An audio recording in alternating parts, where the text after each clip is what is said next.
the voice of peace. One sunny morning in the seaside town of Capernaum, Jesus and his friend Simon walked toward the synagogue. The air smelled of salt and fresh bread. Everyone was excited because they heard that a special teacher had arrived in town. Inside the synagogue, the room was filled with people. Jesus stood at the front and began to teach. His voice was warm and strong. He didn't just repeat old lessons. He spoke like someone who truly knew God's heart. A young boy named Moses sat near the front, resting his chin on his hands.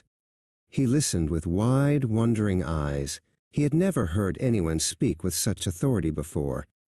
Every word Jesus said felt like a bright light shining in the room. Suddenly, the quiet peace was broken. A man named Unclean ran into the middle of the room. He looked very troubled, and his clothes were messy. A dark, unclean spirit was bothering him, making him feel scared and angry. Unclean stood right in front of Jesus and shouted loudly, "What do you want with us, Jesus of Nazareth? Have you come to destroy us? I know who you are, the Holy One of God." The whole room went very still. Jesus was not afraid of the loud noise or the dark spirit. He didn't yell back or run away. Instead, he stood tall and prepared to help the man who was suffering. He knew that his Father's love was much stronger than any fear. Jesus spoke with a powerful command. "Be quiet. Come out of him." In that moment, a cool breeze seemed to sweep through the room.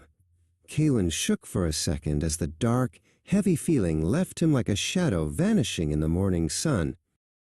Unclean sat down on the floor, breathing slowly. His face was now peaceful and clear, and his eyes were kind again. Jesus reached out his hand and helped him stand up. The man who was once troubled was now completely healed and happy. The people in the synagogue were amazed. They started whispering to one another in excitement. Simon turned to Joseph and said, "Even the spirits obey him." This teacher has a power we have never seen before. Jesus reminds us today that his words still have that same power for us. Whenever you feel scared, lonely, or sad, remember that Jesus is with you. His love is the strongest thing in the world, and his peace will always lead you home.